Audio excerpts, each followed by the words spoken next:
నమస్తే, నేను జీవి సత్యనారాయణ. ఇప్పుడు ఈ ఎపిసోడ్లో ప్రిఫరెన్షియల్ ఇష్యూ. ఈ ప్రిఫరెన్షియల్ ఇష్యూ ఏంటిది అంటే, ఉదాహరణకి ఇప్పుడు ఎన్టీపీసీ గ్రీన్ ఎనర్జీ వస్తుంది, ఎన్టీపీసీ గ్రూప్ నుంచి వస్తుంది. ఈ ఎన్టీపీసీ గ్రూప్ నుంచి ఎన్టీపీసీ గ్రీన్ ఎనర్జీ ఏదైతే ఐపీఓకి వస్తుందో, ప్రిఫరెన్షియల్ అంటే ఎవరైతే ఎన్టీపీసీ షేర్ హోల్డర్స్ ఉంటారో వాళ్ళు ఎన్టీపీసీ గ్రీన్ ఎనర్జీ అప్లై చేసుకోవడానికి ప్రిఫరెన్షియల్. ఈ ప్రిఫరెన్షియల్ అంటే ఏంటిది? సింపుల్. అబ్బా నీకు ప్రిఫరెన్స్ ఇస్తున్నారు అంటే ఏంది అర్థం? అతను కొంచెం సపరేట్గా అనమాట. అంటే మనము ఏదైతే NTPC green energy IPO apply చేయటం వేరు, ఎన్టీపీసీ మనం షేర్ కొనుక్కొని ఎన్టీపీసీ గ్రీన్ ఎనర్జీలో షేర్స్ అప్లై చేయటం వేరంటే వీళ్ళకు ప్రిఫరెన్షియల్ కోటా ఉంటుంది.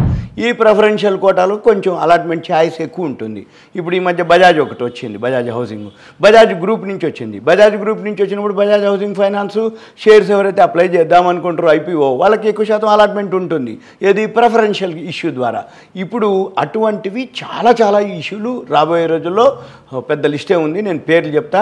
మీ పని ఏంటిదిగా ఈ వీడియో విన్న తర్వాత మీరేం చేయాలి? ఒక పెన్ను నోట్బుక్ దగ్గర పెట్టుకొని ఇప్పటి నుంచి పేపర్లో ఏ ఇష్యూలు అయితే, ఏ కంపెనీలు అయితే ఇష్యూకి వస్తున్నాయో ఐపీఓ అని అంటారో దాని పేరెంట్ కంపెనీలు ఉంటాయి. దాని యొక్క పేరెంట్ కంపెనీ అంటే గ్రూప్ కంపెనీ. ఇప్పుడు ఎన్టీపీసీ గ్రీన్ ఎనర్జీ, ఎన్టీపీసీ షేర్ని ఏం చేయాలి? ఒక్కటే కొనుక్కోండి. అది 150 ఉందా, 160 ఉందా, 200 ఉందా, ఎంత నుండని ఏ షేర్ అయినా సరే మీరు ఏదైతే ఉన్నరో ఒక్క షేర్ కొనుక్కొని ఏం చేయాలి? అది డిమ్యాట్లో పెట్టుకోవాలి.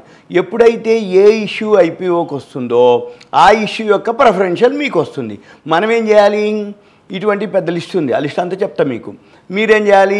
ఈ లిస్టు దగ్గర పెట్టుకొని ఈ లిస్టు పేర్లు రాసుకొని ఈ లిస్టు యొక్క ఏదైతే కంపెనీ పేర్లు ఉన్నాయో ఇవన్నీ ఏం చేయాలి? తగినప్పుడల్లా ఒక్కొక్క షేర్ కొని పెట్టుకోవాలి. ఎప్పుడు ఏ కంపెనీ కనుక ఐపీఓకి వస్తుందో అప్పుడు మీకేమవుతుంది? డైరెక్ట్గా ప్రిఫరెన్షియల్ ఇష్యూ ఇవ్వడం జరుగుతుంది. ప్రిఫరెన్షియల్ ఇష్యూ ద్వారా ఏమవుతుంది అంటే మనకి ఒకటో అలాట్మెంట్ ఛాయిస్ ఉంటుంది, నెంబర్ 2 ఆ గ్రూప్ నుంచి మీరు ఉన్నట్టుగా అనమాట. సపోజ్ ఇప్పుడు ఉదాహరణకి హీరో మోటార్స్ ఉంది, తర్వాత హెచ్డిఎఫ్సి బ్యాంక్ ఉంది, కెనరా బ్యాంక్ ఉంది, రిలయన్స్ ఉంది, కోల్ ఇండియా ఉంది, ఏతర్ ఉంది, హెచ్డిఎఫ్సి అంటే జియో ఉంది, రిలయన్స్ ఉంది, ఎన్హెచ్పిసి ఉంది, ముత్తూట్ ఫైనాన్స్, ఓఎన్జీసీ, ఎన్టీపీసీ, తర్వాత ONGC, SBI, Kotak bank, Punjab national bank, ICICI bank, axis bank, info edge, Bajaj sugar ఉంది అన్నమాట. ఇలా బజాజ్ గ్రూప్ నుంచి, యాక్సిస్ గ్రూప్ నుంచి, యాక్సిస్ బ్యాంకు నుంచి ఇప్పుడు ఏవైతే ఉన్నాయో ఇంకా చాలా లిస్ట్ ఉన్నాయి.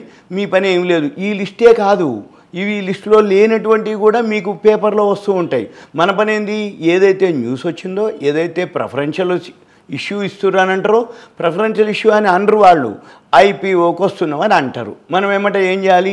దాని యొక్క పేరెంట్ కంపెనీ ఏంటిది? సపోజ్ ఇప్పుడు బజాజ్ గ్రూప్ అనుకోండి, టీసీఎస్ అనుకోండి, టాటా గ్రూప్ నుంచి అనుకోండి, రిలయన్స్ అనుకోండి. ఈ గ్రూప్ నుంచి ఏదైతే ఇష్యూలు ఐపీఓకి వస్తున్నాయో ఆ ఇష్యూలు ఐపీఓకి ఏదైతే వస్తుందో దాని పేరెంట్ కంపెనీ ఏదైతే ఉందో మనం ఏం చేయాలి? ఆ పేరెంట్ కంపెనీ షేర్లని ఒక షేరే, ఎక్కువ కొనక్కర్లే. ఒక షేర్ కొన్నా నీకు ప్రిఫరెన్షియల్ ఉంటుంది, 100 కొన్నా 1000 కొన్నా నువ్వు ప్రిఫరెన్షియలే. అంటే ఏంది?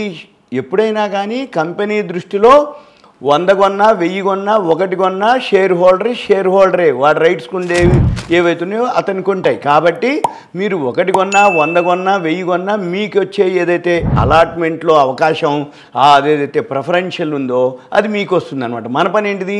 ఆ ఎలిజిబిలిటీ కోసమే ఇప్పుడు మీకు ఒకటి అని ఎందుకు చెప్తున్నాము అంటే, మీ దగ్గర అమౌంట్ ఉండి కెపాసిటీ ఉండి కొనుక్కోదలుచుకుంటే మీరు 100, 200, 300 కొనుక్కోవచ్చు. కానీ నేను ఎందుకు చెప్తున్నా అంటే ఎలిజిబిలిటీ. ఇప్పుడు ప్రిఫరెన్షియల్ అనేది ఏంటిదంటే ఒక ఎలిజిబిలిటీకి ఛాయిస్. ఐపీఓలో మీరు ఏదైతే అప్లై చేద్దామనుకున్నారో ఆ ఐపీఓ ఏదైతే అప్లై చేయటానికి ఎలిజిబిలిటీ ఏంటిదయ్యా? జనరల్ పబ్లిక్ వేరు, ప్రిఫరెన్షియల్ షేర్ హోల్డర్ వేరు. షేర్ హోల్డర్ అన్నప్పుడు ప్రిఫరెన్షియల్ ఎక్కువ ఉంటుంది. షేర్ హోల్డర్గా ఉండాలి అంటే ఒక షేర్ ఉన్న షేర్ హోల్డరే. మనం ఏం చేయాలి? ఒక షేరే కొనుక్కోవాలి. ఒక షేర్ కొనుక్కుంటే నీకు షేర్ హోల్డరు కాబట్టి నీకుండే ఫెసిలిటీస్ కానీ, నీకుండే రైట్స్ కానీ, నీకుండే ప్రిఫరెన్షియల్ కానీ అవన్నీ నీకుంటుంది.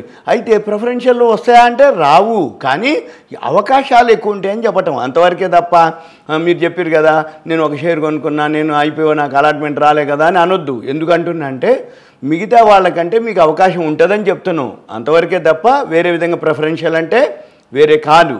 కాకపోతే మీరేం చేయాలంటే ఇప్పుడు మార్కెట్ ఈరోజు కూడా ఆల్ టైమ్ హైక్ పోయింది. ఎప్పుడైతే మార్కెట్ ఆల్ టైమ్ హైకి పోతుందో కంపెనీలు అన్నీ ఏం చేస్తాయంటే మళ్ళీ కొత్త వాళ్ళ గ్రూప్ ఆఫ్ కంపెనీలు, సిస్టర్ కన్సర్న్ కంపెనీలు, ఆ కంపెనీలు ఏం చేస్తాయి, కొత్త ఇన్కార్పొరేట్ చేసి అవన్నీ కూడా ఐపీఓలకు వస్తాయి.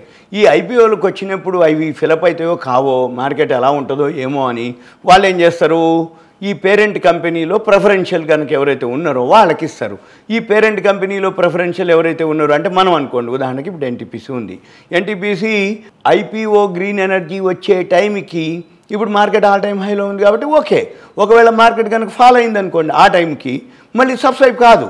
అందుకని అప్పుడు ఏం చేస్తారు, ప్రిఫరెన్షియల్ కనుకుంటే వీళ్ళందరూ ప్రిఫరెన్షియల్లో అప్లై చేస్తారు. ఎప్పుడైతే ప్రిఫరెన్షియల్లో అప్లై చేసారో వాళ్ళందరికీ అలాట్మెంట్, అంటే వీళ్ళందరూ మన షేర్ హోల్డర్సు, వీళ్ళందరూ షేర్స్ అడిగినరు, అందుకని వీళ్ళకి అలాట్మెంట్ అయ్యే అవకాశాలు ఎక్కువ ఉంటాయి అనేది.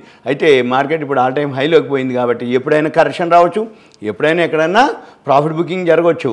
అయితే ఇప్పుడు మనం చేయవలసింది ఏంటంటే ఎప్పుడైతే మార్కెట్ ఆల్ టైమ్ హైకి పోయిందో వాల్యూ లేని షేర్స్ ఎవరి దగ్గర అయితే ఉంటాయో వాళ్ళు అమ్ముకోండి. ఒకవేళ మీ దగ్గర ఉన్నటువంటి షేర్లు పెరగకపోయినా వాల్యూ కనుకుంటే తర్వాతైనా పెరుగుతాయి. ఇలాంటివి లిస్టు చాలా ఉంటాయి. మీకు ఇంకెప్పుడన్నా ఏదైనా కావాలి అనుకుంటే మీరు మీ పేరు, ఏరియా వాట్సాప్ మెసేజ్ పెట్టి, కంటెంట్ ఫోన్ చేయొద్దు, మీ పేరు, ఏరియా వాట్సాప్ మెసేజ్ పెట్టి కంటెంట్ మీరు ఏమర్థారో ఒక మెసేజ్ పెడితే మేము వీలు చూసుకొని మీకు ఎక్స్ప్లెయిన్ చేయడానికి వీలవుతుంది. ఇది ఇప్పుడు ఓన్లీ సింపుల్గా ప్రిఫరెన్షియల్ అలాట్మెంట్ మీద. ప్రిఫరెన్షియల్ అంటే ఏంటంటే మీకు ప్రిఫరెన్స్ ఇస్తారు అనేది.